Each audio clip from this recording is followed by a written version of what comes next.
Então a irmã pode abrir o seu microfone e fazer a pergunta, vamos ver o que a gente consegue conversar aí, esse diálogo é muito bom. Pode falar, irmã Giane. Pai do Senhor, boa noite a todos, o diálogo está muito bom, o papo está bom, eu acho que eu nem precisava fazer mais pergunta nenhuma aqui, né, mas uma dúvida que eu tenho aqui a respeito do milênio, né, a Igreja de Cristo, ela será levada nos ares antes do milênio, correto? Isso. Nós pregamos antes da grande tribulação, 7 anos antes do milênio. Isso. E durante esse período, a igreja reina com Cristo na terra? Isso. 7 anos de grande tribulação, então uma igreja vem com Cristo, nós vamos estudar em Apocalipse 19, a igreja vem com Cristo, ela se assenta em tronos e reina com Cristo durante 1000 anos. E durante esse período, há regeneração entre aqueles que estão na terra, aqueles que antes não aceitaram a Cristo, vai existir? E por que esses 1000 anos e se depois acontece a rebelião? Satanás é solto novamente e acontece essa rebelião. Ok. Bom, vamos por partes. Primeiro você perguntou se vão haver pessoas que assim, vão se converter ao Evangelho. Não é isso? Tá bom. Então, pois bem, então eu vou citar para você primeiro o exemplo de Isaías, que ele fala o seguinte, que o conhecimento do Senhor encherá a terra. Tá bom? Isaías, deixa eu botar aqui, olha, conhecimento.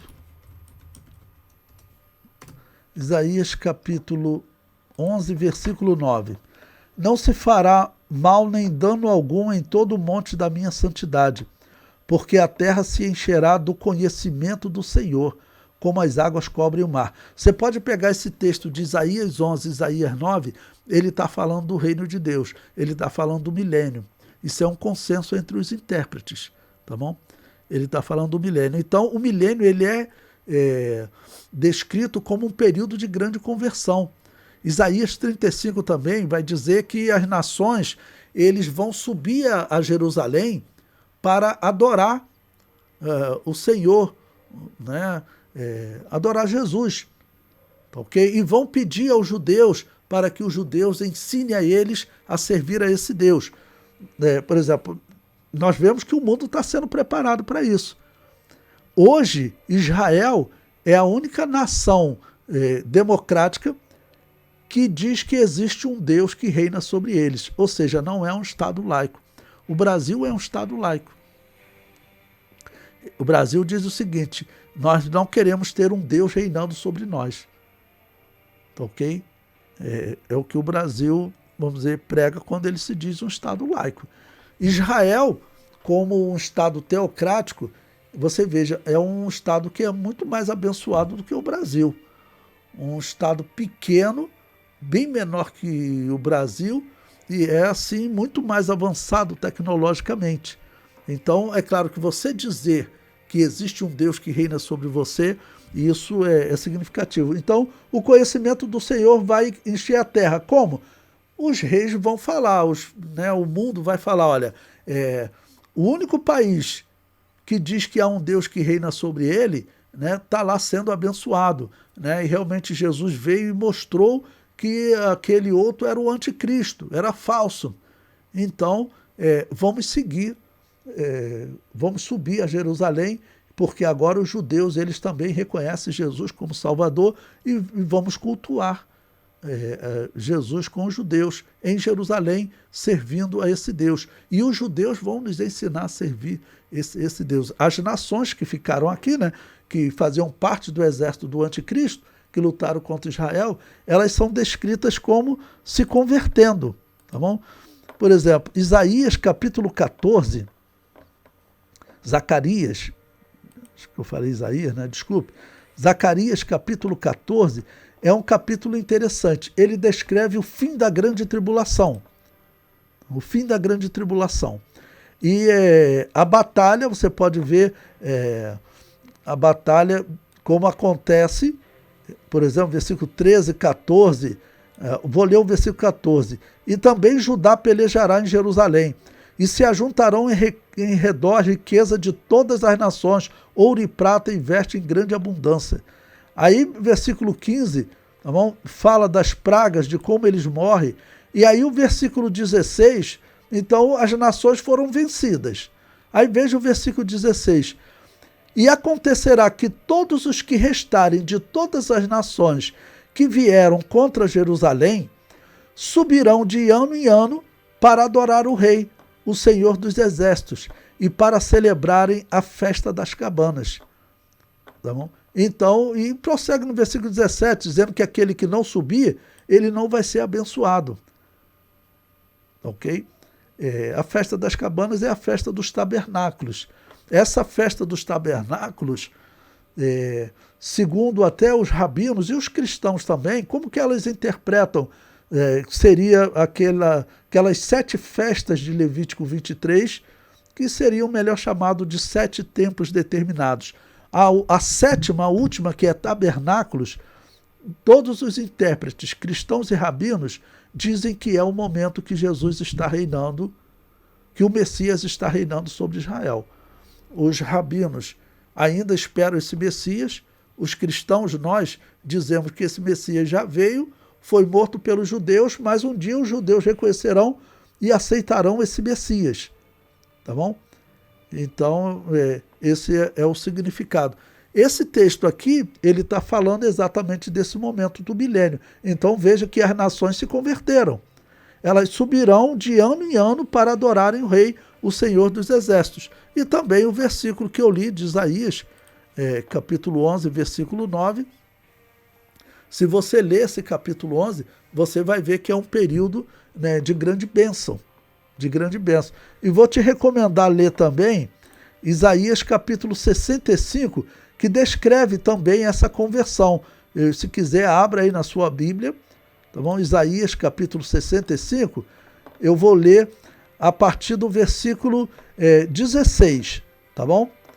Se você ler a parte anterior, você vai ver que Deus está criticando Israel porque eles abandonaram ele, tá bom? E Deus acabou encontrando um outro povo que não se chamava pelo seu nome, que é a igreja. Quando chega no versículo 16, a partir do versículo 14, 15, ele já está descrevendo a conversão de Israel. No versículo 16, ele diz, Isaías 65, 16, de sorte que aquele que se bendisser na terra será bendito no Deus da verdade. E aquele que jurar na terra, jurará pelo Deus da verdade. Porque já estão esquecidas as angústias passadas e estão encobertas diante dos meus olhos. Deus já está dizendo que está perdoando Israel. Alguma coisa aconteceu. É o momento do encontro com o Messias. Isso é o início do milênio. Aqui Deus vai usar uma expressão que até confunde alguns. Deus vai dizer que eu crio céus novos e nova terra, mas está falando de uma transformação aqui no planeta Terra e também no céu. Por quê? No céu, nas regiões celestiais, Satanás será preso, ele não vai mais operar nas regiões celestiais. E na terra também a vida do homem será abençoada. Então, por isso, Deus faz algo, uma renovação no céu e na terra. Versículo 17, olha. Porque eis que eu crio céus novos e nova terra, e não haverá lembrança das coisas passadas, nem mais se recordarão. Ou seja, Israel vai esquecer os seus pecados. Versículo 18. Mas vós folgareis e exultareis perpetuamente no que eu crio. Porque eu crio para Jerusalém alegria e para o seu povo gozo. E folgarei em Jerusalém e exultarei no meu povo. E nunca mais se ouvirá nela voz de choro nem voz de clamor. Não haverá mais nela criança de poucos dias, nem velho que não cumpre os seus dias, porque o jovem morrerá de 100 anos, mas o pecador de 100 anos será amaldiçoado. Veja, então haverá pecador no milênio. Então, nem todos se converterão. Portanto, diz que Jesus vai reger as nações com vara de ferro. Então, terão pecadores, aqui está sendo dito, tá bom? Mas terão pessoas se convertendo.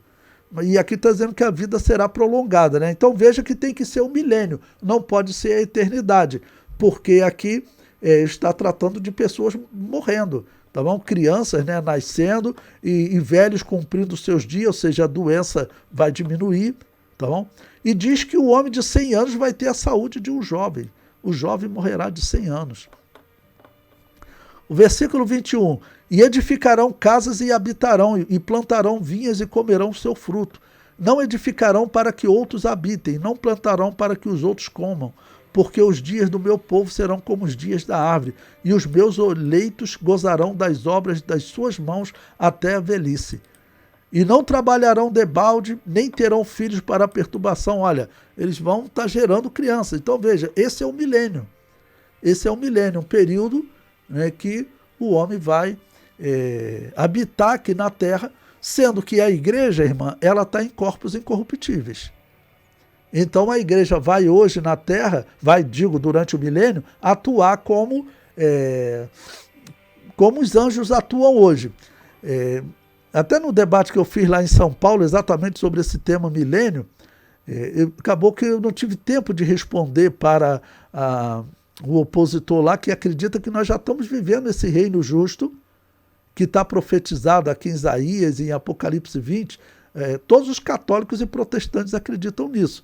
Se você quiser diferenciar o batista cristão do batista herético ligado à maçonaria, é só perguntar se ele acredita que já estamos vivendo o milênio. O batista cristão, ele acredita que Jesus virá, arrebatará a igreja e depois reinará com Cristo por 1000 anos. O batista maçom, ele não acredita. Você pode ver. Tá bom? Ele não acredita. Essa é a regra entre eles. Mas ele chegou a questionar, não tive tempo de responder, que não faz sentido a igreja em corpos incorruptíveis habitar com homens aqui na terra com corpos corruptíveis. Isso geraria um conflito. Bom, como que eu responderia a ele, né, se tivesse tido tempo? Veja, Jesus ressuscitou, recebeu esse corpo incorruptível que nós receberemos também.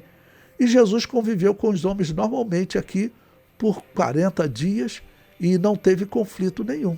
Então, qual é o problema? Ele tirou esse argumento do nada. Então, e também os anjos, que têm um corpo espiritual também, eles de alguma maneira habitam conosco hoje aqui. E tem algum conflito? Claro que não.